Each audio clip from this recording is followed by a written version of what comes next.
Today, I'm going to take a look at Battle Card Series 1. Now, what is Battle Card Series 1? Well, it emanates from Battle Card, the first one that I covered, and I'll put a link to it in the description down below, but it was Battle Card Market Garden, and this was from Niles Johansson and David Thompson, and this, as true to its name, recreated the Battle of Market Garden in a solitaire format, and was, on a small format presentation. Like I printed this out on a regular piece of paper.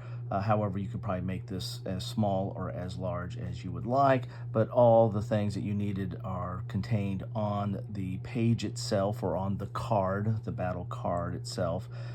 You have the map, you have your combat results tables, and you have the counters that you need. And then if you flip this over, you've got the rules on here. This is a solitaire game, it says right here, by Niles Johansson and David Thompson. But this has all your rules, so it's very self-contained, much not unlike the postcard series that I've covered, numerous ones of those over the years that generally come from Against the Odds magazine, or the same publisher. So what is this then? So this is there's two games here, and this is a continuation of that Battle Card Market Garden, and now they're doing Battle Card Moro River and Battle Card the Malayan campaign. And this might be a set. These are the only two I think that are out. In fact, these were sent to me by David Thompson to take a look at, and so I wanted to take a look at them and play them a little bit and see what they're all about. But these are being released as part of Battle Card Series 1, which is a collection of print-at-home micro solitaire games that depict iconic battles and campaigns of the Second World War with only a single sheet of paper and a handful of dice. Each scenario is played on a single sheet map with scenario-specific rules that allow players to face some of the unique challenges and struggles of that particular battle. In each scenario, the player will take the role of one of the powers from the Second World War trying to achieve historic goals.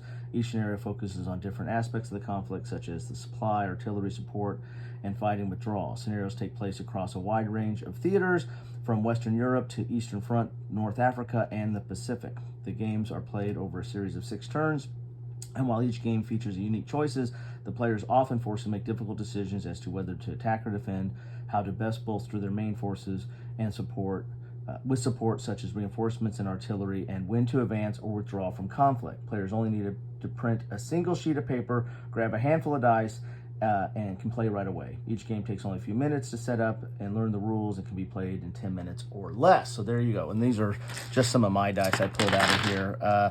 You could add as many or as little, or the colors that you want to add, but they do have a recommendation on each one of these little sheets here. And I guess you could print this out and print them out like that and have it fold over, so you have even a smaller game, so to speak, more portable game. But I mean, this is one paper or one page as it is. But you see right here, for this is the Malayan campaign, so this is 1941 to 1942. So this is the Asia Pacific Theater of Operations. They have a nice little map there.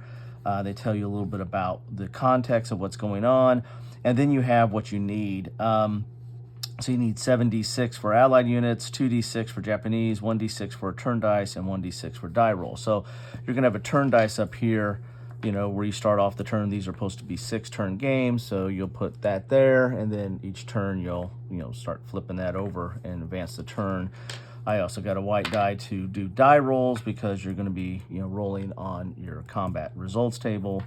And then I've just picked up a bunch of dice here. So like these 7 are for the Allied units. You got 2 for the Japanese units, and we are good to go here. Now for the other one, let's look at this one. This is the Moro River. So this is the European Theater of Operations. The battle, let's take a look here a little bit closer.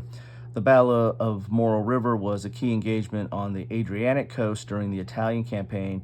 You take the role of Canadian forces and must battle your way through tough German defense and challenging winter conditions while trying to advance through the Moro River Valley. So this one requires 3 dice 6 for Canadian units. So I'll probably do just take these 3 green, 3 dice 6 for, or sorry, 1 dice 6 for Canadian Reserve, 3 dice 6 for German, 1 for turn, and 1 for die roll. So again, so this set right here, I can play with the dice that I just grabbed at hand here. You have the rules, so you're going to have the kind of the context, you're going to have the components, you're going to have your setup. So this is where the dice will be set up, and the dice actually serve as units. So this is kind of the strength of the unit, and so as you take hits or have losses, you'll reduce the die. And if it goes to 0, like from 1 to 0, then it goes off the board in most cases. You have your turn structure here. You have the battle, how you do the battling. And so what you're going to do here is you're going to Canadian units battle German units with units located in an adjacent space. Resolve each battle separately. Compare Canadian and German strength. The side with the higher value has the advantage, and so there's like an advantage chart over here, or the advantage might give you advantage. How about that on this columns over here? Rolling 1 die 6 in the battle box on the combat results table. Units reduced below 1 are eliminated, as I just said. A W result forces the German unit to withdraw. You withdraw towards Torum. What was that? Mushada. I'm butchering that, of course, but that's what you come to expect with me. A unit in Tori Mushada disregards the W result. So this is kind of the Alamo for the Germans. This is as far back as they go. You get reinforcements. Are these little blips right here. So these are reinforcement numbers, and that will increase the pips on your units. Then you have the Canadians advance, the German counterattack, Canadian preparation, so you can start transferring strength among some of the Canadian units. You have an armored reserve, and then you have weather. So weather is going to affect the game in here as well. And so you win if the Canadian forces advance to this space here. You lose if 2 Canadian units are eliminated during play, or if the turn die. Where's the turn die? I guess you just put the turn die off to the side. If the turn die goes to 6. So once this goes to 6, then the game's over. So that is a battle card Moro River. Malayan is a little bit different because this is recreating the Japanese advance down these 2 roads, or these 2 lanes to Singapore. One goes this direction, one goes this direction. And the Allies kind of have a way of, one of the strategies they have, or the considerations or decision points they have, is they can withdraw and try to regroup. So whenever they withdraw, so let's say this Allied force here starts at a 4, so you have a 6 to 4, that's not the best odds. So you might withdraw this. When you withdraw, you're going to reduce it by 1, so this will go to a 3. But then it gets combined with the dice with the unit that is here. So these 2 would go into 1 and become a 5, and then this one would go off the board. So now you're at a 5. So this would then advance down to here, and it gets 2 reinforcements, just kind of like what we saw on the Moro map. Those little circle, the numbers in the circle are reinforcements. Well, the most you can have is 6. So now you've just kind of prevented the Japanese from getting 2 reinforcements there. So that might be a good move to go there. Like this one right here starts off as a 2. That's going to be, probably a quick loss. But if you retreat it, you're always going to lose 1 when you withdraw. So you lose 1. This will go to a 1, right? And then it would combine with this to make it a 3. So you're not really that much different. And when this goes to here, it's going to get 1 more reinforcement. So again, you might be able to eliminate a reinforcement there as well, but you're not getting the best odds right there. And the way that this game plays is you win if the Allied unit of strength 3 or higher withdraws to Singapore. So nothing starts off in Singapore. So if you get a 3 or higher to withdraw to here, you win the game. Or if a Japanese unit is eliminated. So if you eliminate one of these two units here, then you win the game as well. But these units, get pick up reinforcements on the way, so they're pretty tough to knock out. You lose if Indao is the only occupied by a Japanese unit, or if the turn die would advance beyond 6. So once you get to 6 turns, you lose, and where is that? Oh, this right here.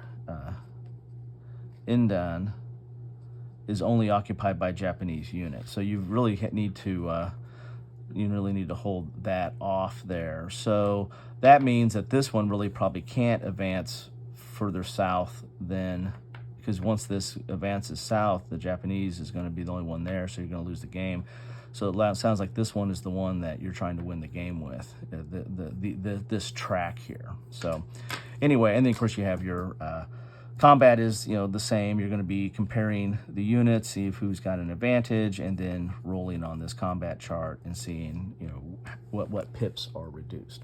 Anyway, so that is, I'll go a little bit closer there. That is the Battle Card Series 1. I want to thank David Thompson for sending this to me. I really enjoyed, again, I'll put a link to it down below, but I really enjoyed Battle Card Market Garden. This was a fun, quick game here with some interesting decisions. I mean, the interesting thing is that these are really small format, but there still is an interesting decision space here. These are not just it's mindless. There are some decisions. They do not take much time to play, so you can, and they don't take hardly any time to set up. Once you have the dice in hand, and then you just you can reset these and replay, and you can replay them multiple times. And these are again solo. There's not really a set. Well, at least I haven't played them enough to know that there's a set solve to the games. Sometimes you run into solo games that are of a puzzle nature, and there is a solve that this is the way you do it. The fact that you have combat results tables, there's some randomness there, and so that will that's going to affect each game differently. Anyway, that's what I have for you today. Thank you so much for stopping by, and let me know what you think about this. Let me know what you think about the Battle Card Market Garden, or any of these battle cards, or this series. This is, as it was noted, I read that information I read earlier was off Board Game Geek. It's called Series 1, so if they're already labeling something 1, they're probably expecting 2 and 3 and what have you. So what do you think about having a series like this, these little simple micro war games, solitaire war games, as a series of games? Love to know your thoughts on that as well. Anyway, thanks all, and take care.